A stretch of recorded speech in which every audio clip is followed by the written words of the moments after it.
Welcome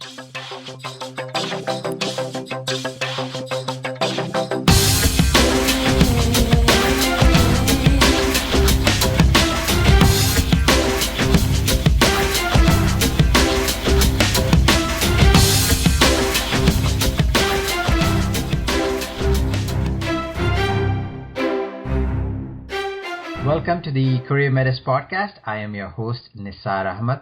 I'm the founder and editor of the blog careermatters.com, and this is episode 10 of the Career Matters podcast. And this episode is part of the expert series. And for today's expert series episode, I'm interviewing David Shindler from the Employability Hub and Learning to Leap. Here's my introduction of David Shindler, and once I've read through the introduction, I'll ask David also to add to the introduction. So here's what I have for David's introduction. David is an independent coach, blogger, and speaker associated with several consultancies, founder of the Employability Hub. Employability Hub is a free resource for students and graduates. He's an author of a 5-star Amazon book, Learning to Leap, a guide to being more employable, and co-author with Mark Babbitt of 21st Century Internships. His commitment and energy is in promoting lifelong personal and professional development and in tackling youth unemployment. He works with young people and professionals in education and business. He is in the Guardian Careers Top 10 on Twitter for career advice, a top 25 U-turn careers blogger, been interviewed on leadership for BBC radio shows, been quoted in Forbes, MSN via Career Builder UK, and is a regular contributor to sites like careersingovernment.com in the US. He's also a conference speaker on employability, youth employment, and coaching issues. So David, welcome to the show. Thank you very much, Nissa. Very, very pleased to be here. Yeah, likewise. Thanks. As I was reading your bio, you have an extensive career. You are a busy man, so thanks for making time to join here. No problem. So I always read a bio, and I always like the guests to give me a quick introduction of themselves in terms of how they got started. I know you have two websites, Learning to Leap and Employability Hub. Maybe you can start off with yourself. Talk a little bit about these two websites and the organization company. Yes, certainly. I've been working for myself for about 7 years now, and my whole background is in helping people to develop the sort of soft skills, people skills within the workplace, and organizational development. And I got very interested in the area of coaching and facilitating groups. And one of my clients a few years ago was in the learning space, and I got very interested in the whole area of employability, probably before it became quite fashionable. And I have three young, well, not so young daughters now, but they were young daughters then, who have been through university, and they're facing a challenging world of work. And I kind of wanted to ensure that young people in particular were better prepared for a career and entering the world of work, and if you like, being able to sort of manage and navigate themselves through their working lives.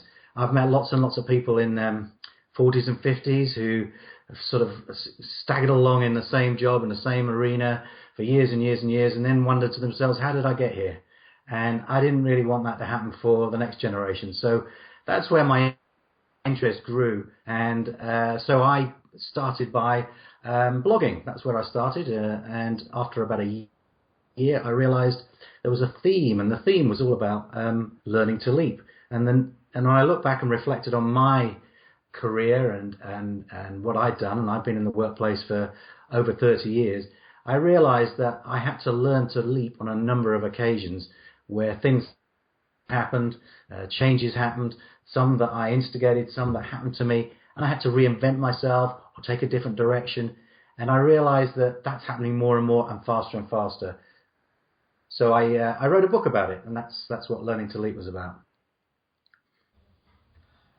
Actually, I was going to just ask the question, how did you come up with learning to leap? And I think you answered my question because it just stands out, right? It's like a metaphor, Yeah. and I think it ties in. One of the reasons I thought I wanted to spend some time asking you questions is you specialize in many areas helping young professionals or students making a transition, and that's where I wanted to spend a lot of the time on. You have one thing I believe, and correct me if I'm wrong, is you're based in UK, I'm in Canada. The challenges facing young professionals or the individuals leaving college or school or graduating, it's universal. Yes. It's so. Before we talk about advice, I thought it would be best because of your experience. If you can tell me, what are some of the challenges that you see that students face and when they come to you? There's a number of different challenges. There's the bigger picture, and then there's the sort of individual picture. And at an individual level, the biggest issue that I find is confidence and lack of clarity around what they want to do and where they want to go. And actually, part of my role is to reassure young people that they don't have to know all the answers. They don't have to know what they're going to do for the rest of their life when they come out of education system. And sometimes that's quite a big relief for them. However, there's also a lack of understanding, a lack of knowledge about how the world of work is changing and what they might have to do in order to be employable, in order to be able to succeed. So the two sort of twin challenges are kind of lack of understanding, lack of awareness about what it takes to enter into the workplace and to make a career, and how that's changing. So there's a lot to be done at the personal level in terms of building capability, building skills, even in the process of finding a job. There's a skill set attached to that, and not every young person understands that they've got to develop that.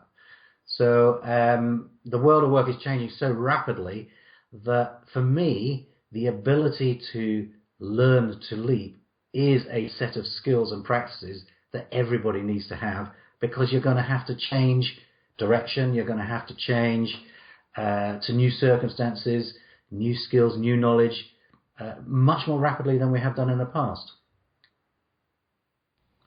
So that's interesting, the last thing you said. Even though the advice caters to young professionals, it is universal, because you never know when in your career you would need to make a transition. Yeah, and I'm a classic example of that. So 7 years ago, when I started out, the company I worked with went bust in the recession, and everybody in the company had to think about what they were going to do next. Now, that for me was an opportunity. For other people, that might have been, more of a challenge. You can carry on down the same path you're going and replicate what you're doing, or you can try something new. And so it doesn't matter what age or what generation you're from, we will all have things happen in life that mean that we have to equip ourselves for the next venture that we go into. That's interesting. So one thing I always believe, and I think you mentioned this, is the clarity is always important. Let's say you are at a stage in your life where you want to make some changes. It's important to make yourself aware. You called it lack of understanding, right? So let's say someone, as we're gearing this interview towards interns, new graduates, there is so much information thrown to them. How do they get that clarity? It's a really good question, and actually, it's one of the barriers, I think, for young people, is there's too much information, too much advice, and you can get sort of bogged down in that. For me, it's about experience and trying things and exploring. So for me, it's about being experiential. So you can get some guidance, but the best thing is to go and do something. So whether it's volunteering, whether it's taking an internship, whether it's traveling around the globe, whether it's working in a bar, whatever it is, it's understanding that when you do those sort of things, then you need a skill set around that enables you to translate what you've done so that it meets a need for an employer. So for me, it's about not so much knowledge and awareness of facts and stuff. It's more about mindsets and understanding how you navigate the processes. And you can get support through coaching. You can get support through online resources like your one and my one. But it's very personal, and you've got to have a very tailored approach and a very targeted approach. Interesting. So what I'm hearing is one of the best ways to get that understanding or clarity is try different things. Yes. Even when you are in school, try different things. Get a part-time job, travel, and you gain different perspective. And I believe that just maybe at that point you get more understanding of what you want to do. Yeah, absolutely. I think there's a danger of being paralyzed by all the information and not knowing what to do. Sometimes it's just a matter of diving in and seeing where it takes you. That's a very good advice. I think it'll be good. Do you think a lot of people do that though? I mean, in your experience, it's great advice. But what would you say in terms of out of 5 out of 10 people, 1 out of 10 people do that? I wouldn't like to put a number in it, but what I would say is that job hopping is increasing and it's quite common these days, whereas in the past it was frowned upon by employers who would say, well, they obviously don't stick at anything, they're not reliable, we can't count on them. I think that's changing. I think most young people in their 20s now, I would say from the research that's out there, that says maybe 3 years in one job, if that. So that suggests that young people are not afraid of trying out new things and different things. I think the issue is, do they stay there long enough? How resilient are they? And are they leaving for the right reasons? Interesting. This actually brings me to my next question, and you covered a little bit of that. It's amazing, David. Whenever I'm about to ask a question, you always seem to guide me towards that question. That's great. It's the coach. It's the coach in me. No, that's awesome. That's awesome. So my question was going to be, and you touched on this a little bit, but I would like you to expand this. So the biggest challenge is when it comes to gaining employment is experience. The whole notion of I don't have enough experience, or even the employers say you don't have enough experience. So how does someone who is new to the workplace, a young professional, a student, how do they show work experience when they have zero experience or little experience? I think that that's one of the big vicious cycles that young people face, that they don't have. People want experience and they don't have experience. I would turn it around and say, well, actually, you do have experience. You just don't always recognize what experience you have. So, yes, it might be that when you're applying for a particular job with a particular set of technical skills, that you may not have had that experience. However, the way the job market is going is it's changing. So I'll give you an example. I was talking to the head of engineering with Sky Digital here in the UK, in Leeds, funnily enough. And he was saying, we're not looking for graduates with Java skills or certain specific technical skills. What we're looking for are young people who can fit into our agile, autonomous work teams in projects. We'll give them the technical skills when they join us. We'll put them in a boot camp and do that. We don't even mind if they have not studied any of that in their degree or on a course. We welcome people who are returning to work, for example. It's more about the personality, the mindset, the softer skills that fit in and have the right attitude, and then you can train people up necessarily with the right skills, because that knowledge that you need for a technical job is constantly changing. It doesn't stay still. But having the right core attitudes, the right core mindsets, the right behaviors, those things last. Those are sustainable. And that's the area I think young people need to focus on. So let's take a young person who's a student who's not got a lot of work experience, but they will have had experience of, I don't know, leadership. So they might have been the captain of the football team. They might have had a part-time job working in a bar. But you know what? They know how to handle customers. You know? I mean, I remember being in a supermarket once where the queues were building up and building up, and the person on the till had this way about them in terms of telling jokes, humour, etc., that they completely disarmed the fairly irritable group of people that were queuing up by the way in which they handled that situation. And the queue disappeared. Those kind of people skills are gold dust to employers. Dealing with difficult situations, knowing how to handle themselves, not getting completely disabled when they're stressed under a difficult situation. Those are the sort of things that, if you can bring that with you, can talk about examples, are really important. Say, I don't know, learning an instrument, playing in an orchestra, whatever it may be. That shows you've got discipline. That shows you've got reliability. You turn up for practice every week. Those are the types of things that you can talk about. I remember coaching a somebody who'd come out of university who wanted to be a teacher, and they said, "Well, how can I show them that that I'm capable and I can do this thing?" And through talking together, she said, "Oh, I learned how to do sign language in a voluntary job." And she suddenly realized, actually, she had a skill that she could talk about at an interview. And so at the interview, at a panel, and they said to her, "Well, how can you show us that you'd make a good teacher?" She taught the interview panel how to do sign language.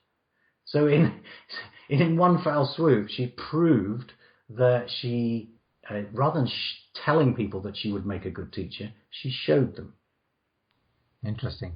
So for me, those are the types of things that, as a student, where that you may not have a lot of what you might call work experience in a field that you might be applying for, you have masses of experience of the kind of situations where it gives clues to the employer about your capability and your potential.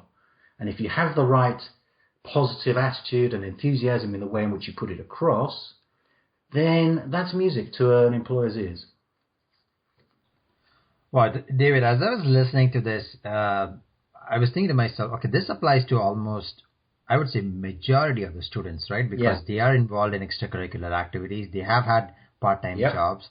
They have worked in teams, whether it's sports or literature. So it's very encouraging to hear the experiences, because that just makes it is universal, I believe, based on what you just mentioned. I think so, and I don't think it just applies to students. I think one of the real issues, particularly if people haven't had changed jobs for a while, etc., is they don't really know how to put themselves across.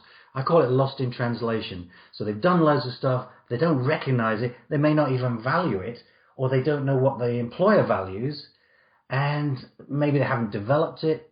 And it's about, how do I put that across? How do I recognize it, value it, put it across, and show and demonstrate to employers that actually I've got something about me? And one of the ways that I also think, even if you haven't got experience, if you demonstrate you have an opinion about something or a belief about something, that also gives employers a clue, even if you haven't done something in that area. If somebody says to you, "Tell me about how you fitted into a team or team working experience," you might have a very narrow level of experience of it. But if you say, "Well, one of the most important things to me about team working is backing up your colleagues in times of crisis, stepping in to help and rolling up your sleeves when you need to. And here's an example I can give you." As soon as you start talking about that, you're actually giving clues as to what's important to you, the values. And that's what employers are looking for. Will this person fit in here? Very interesting. One of the things, so what you just mentioned is soft skills, right? Soft skills, the underlying soft skills when you start out is more important than technical skills. I mean, technical skills are important, but that's something the employer is willing to teach you. You need both, so it could be that you have great social media skills, some technical stuff, or you might be an expert, not an expert, but you've done a degree in a particular subject that is wanted and relevant to that field. but you're not going to be the finished article when you come out of university or out of college. That makes total sense. One of the words you mentioned, David, I was writing it down, is attitude. Yeah. Now, the word attitude has been beaten down in self-help books. There's so many variations. I wanted to hear your opinion. What is attitude? I mean, the word attitude sounds very catchy, but what does it exactly mean to you? Or what? Yeah, please. Can you explain what attitude means? Yeah, I mean, it's a kind of nebulous phrase, a bit vague, etc. I think it's best if it's described in terms of how it translates to behaviors. So if you have, I don't know, an attitude of a positive mindset, a can-do attitude, yeah, in practice that means that you don't wait to be asked to do something. You do it proactively. For example, if you have an attitude that is outward-looking, or it might be that you are somebody who is going to be interested in other people, and you demonstrate that through asking questions about people, and you don't spend the time talking about yourself and not listening. So translating what attitude means into behaviors is a way of demonstrating what your attitude is. Having an opinion of something is one thing, but actually demonstrating that attitude in practice. So you're aligning your behaviors with your attitudes. Interesting. So the next thing I wanted to talk about, David, is the whole concept of employability. So you've given us the concept of learning to leap, how to take your skill set, how to take your experiences and present it in such a way that you get hired. But getting a job is, I just would say, the beginning. The whole concept of employability is very interesting. Could you explain what that means? Yeah, and one of the challenges about the word employability is it's a horrible word, and B, it means different things to different people. So an employer, sometimes the word employability is used in the same breath as employment. So employment for me means job, getting a job. Employability for me is about that lifelong ability to be relevant and up to date and fit for the purposes of the job, career employer that you're working for. So you have to be the right fit. You have to be still relevant. You still have to be able to perform and to deliver. So being employable means that an employer says, yeah, you are what we need right now, but we also need you in the future. So are you somebody who is going to maintain your skill set? Are you going to be able to build?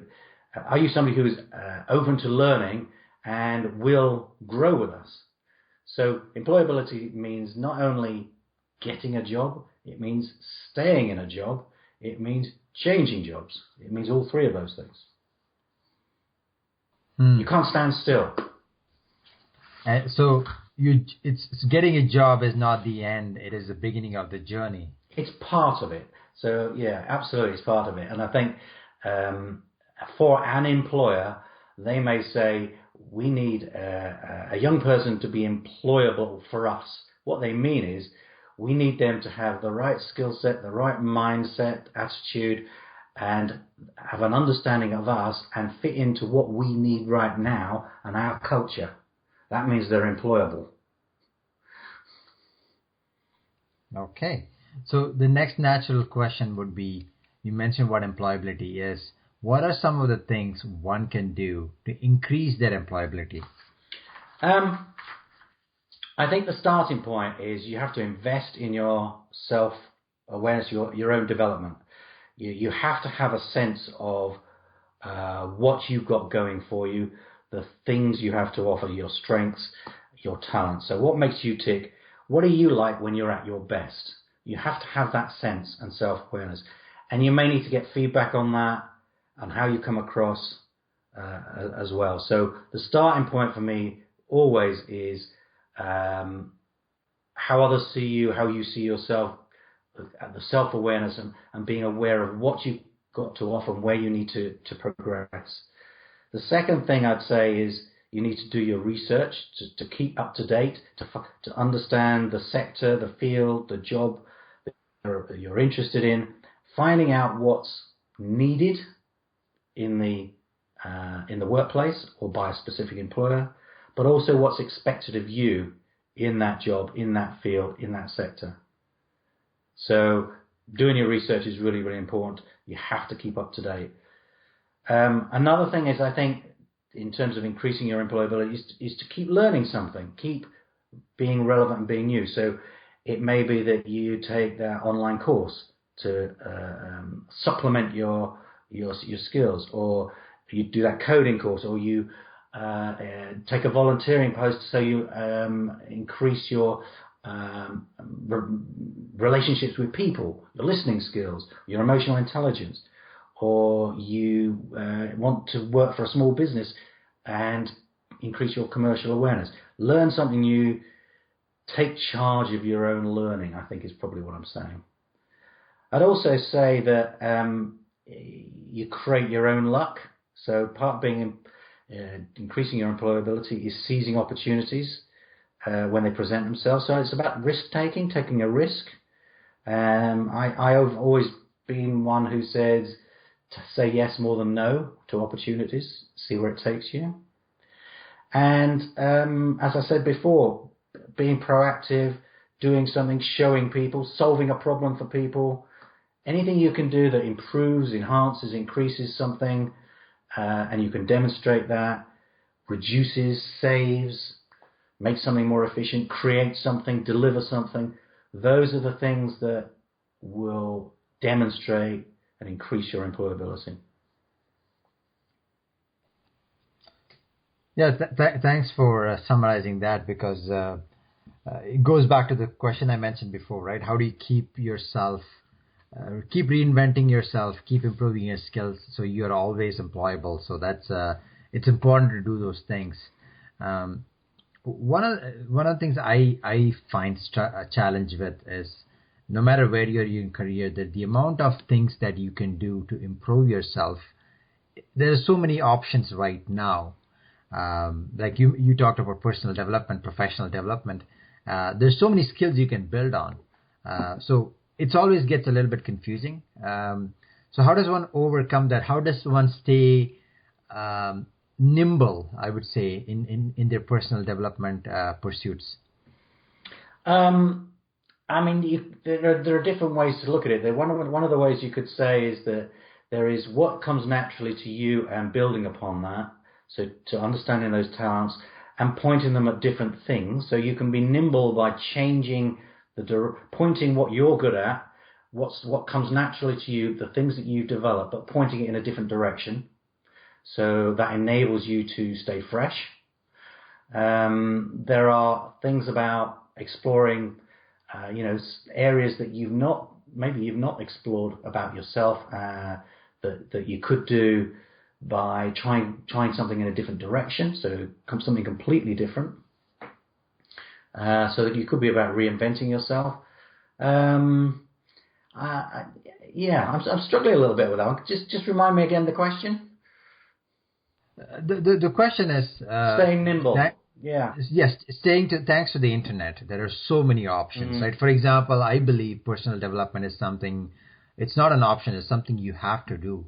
But something I struggle with, and I'm sure anybody listening to this, is there's so many options. I can improve my, let's say, social media skills. I can improve my public speaking skills. I can improve my communication. There's so many things you can improve, but we all have limited time. So how do we prioritize? When I say nimble, I was referring to how do you prioritize what to improve on? I think it's a combination of two things. I think it's about being context specific. So it depends on what you're doing and what you want to do and what's relevant. So, if you're somebody who's customer facing, dealing with the public on an ongoing basis, that involves your verbal communication skills, and less on your writing skills, then that's the area you need to focus on. Or if it's, you're more sort of spending your time writing reports, producing data, analyzing data, then that's the area. It really is context specific of where you might prioritize. you get your priorities based around feedback. So what's working well, what's not working well, where is the need, what could you enhance? So for me, it's about having the knowledge and awareness of what's required at any given time in your job or in your career. I don't think there's any point in spreading yourself too thinly. I think it's about being targeted and focusing on those things, A, that you enjoy, but B, that's required. So it goes back to one of the comments you made before, say yes more than saying no. And you can expand your horizons, and then you figure out if this is something that you want to work on or not.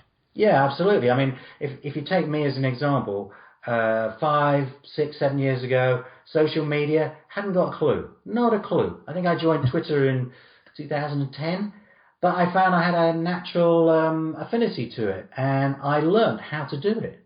So, and then, of course, the ability to apply that and use it in my business and seeing what the possibilities were meant that I was able to point that capability around social media towards what I was trying to achieve in business. So you know, it's never too late, and you can always learn something new, but you've got to have a focus to that, and you've got to think about it's not learning just for learning's sake if you're in business. It's about learning with a purpose. Yes, that makes sense. One of the final questions I wanted to ask you is the whole concept of networking, right? And this now I'm switching back to students specifically, because when they are in school, they are in an environment among their peers. Their point of frame of reference is limited, but now they're entering the working world. Traditionally they can always apply for job boards, but what is your take on networking? How does that improve one's chance of getting a career or a job? I would say it's actually the most fundamental approach to getting a job today, more so than any other. And when we talk about networking, which again is a bit of jargon, to me it's just about relationships, building relationships, and leveraging those relationships in an authentic way. So if you're a student and you actually know more people than you think you know. So there are your fellow students, and when they leave college, they go off in different directions. Well, I always say, start off with the 5 people who are your raving fans. The people who, if you rang them up and said, could you introduce me to so-and-so? Of course I'll do that for you, Nissa, because you're my mate. I'll do that for you. So there are 5 people you can absolutely rely on who will introduce you to somebody because of either where they've gone to work or because of somebody they know. Then you go to the next level, which is there's some people that you know quite well, like your lecturers or your tutors or that good friend of your father's or your mother's that you know, the family friend, and you say, do you know what, I believe you know, so could you introduce me to that person? Or I'd really like to be able to come and talk to you about the job that you do. That's another level. And then there may be another 5 people who, God, I'd really like to have a nice conversation with them, or I wonder if they could help me. And you reach out to them. And slowly but surely, you build that up from the bottom until you've got, a reasonable network, 50, 60, 100 people. And then things start to take off. And for me, it's about building genuine relationships whereby, that it's not about selling yourself to them. It's about finding common ground and finding out what you're both interested in and helping each other. I love the rule of 5, David. I talk to 5 people. It's simple, right? It's very simple. Anybody can do that. Anybody. I'm sure. And I'm sure most people have 5 people they can think of immediately. And because the reason I brought up networking is it becomes, as soon as you hear, it becomes a little bit of daunting. It seems like a daunting task. You think about networking or going to an event, passing business cards, going to a conference. But what he suggested is so simple. It's beautiful. Anybody can do that. So and we've got technology today, which means that some of it's done face to face, some of it's done online. you and I have connected through social media. Here we are having a conversation because you reached out to me and I came back to you, and then we had a discussion around, and I've looked at your website and you've looked at my website, and there are common areas and so on. So these things are happening all over the place on a daily basis where people find common ground, find common interests, and as a result, they build up relationships, and that then leads to other conversations about other things. Yeah, absolutely. All it takes, I think you mentioned, is all you have to do is just ask someone. Yes. Whether it's and it's simple. It's that simple. This interview is the perfect testament to that. I reached out to you. We had some conversations, and here we are. Yeah. So David, I think I've learned a lot. There's a lot of interesting information that you've given out for young professionals. After listening to this, if the audience wanted to reach out to you and get more information or learn more, how do they do that? Well, I've got, as you kindly said at the beginning, I've got a couple of websites. You can contact me via my Learning to Leap website, which is www.learningtoleap.co.uk. That's all words, no numbers in it, and lowercase. I am also on LinkedIn, so people can connect with me on LinkedIn. On Twitter, my preferred way of being contacted is connect with me on Twitter, send me a direct message, and we'll take it from there. So that's David_Shindler, and Shindler spelled S-H, not S-C-H, as many people seem to think. And I also have another website called the Employability Hub. And again, you can contact me through that. You can join the Employability Hub, and basically it's a lot of free resources that I curate for young people. Yeah, thanks, David. I will definitely include those links when I write a summary of for this interview. Before we conclude, David, any last words? If there is anything that you would like to add to what we discussed so far? I think that when I think about the kind of audience that might be listening to this, I think that the key to this is confidence. And it's the one thing that young people say to me is that that's the bit they struggle with. It's all about actually just having that sense of actually what's the worst thing that could possibly happen if I have a go at this. So my life and my career has been built around a matter of chance, choice, and change. So I've seized opportunities when the chance came along. I've made choices. I could have taken different choices, but at least I made a decision. And things happened to me that I didn't want to happen to me, and I've had to respond and make choices and changes as a result. And then there are times when I've instigated that change. So, everything is within your control. It's all about what you want to do with it. So I suppose my parting message is take control of your life and your career and see where it takes you. Thanks, David. I mean, that's great advice, right? It's about when you take charge, good things start to happen. You take more control. You at the end of the day, you feel more happy when you know you're in control of your career. Yeah, absolutely. Well, David, thanks for joining us. Thanks for the insights. I learned a lot. I was taking notes feverishly. I'm sure people listening as well. So thank you very much for joining all the way from UK. Well, thank you very much for asking me, and it's been a pleasure. You're welcome. So thanks, folks, for listening to this episode of the Career Matters podcast. I have written a brief summary of the interview with links to David's websites as part of a blog post along with this podcast. If you liked what you heard, feel free to subscribe to the Career Matters podcast on iTunes.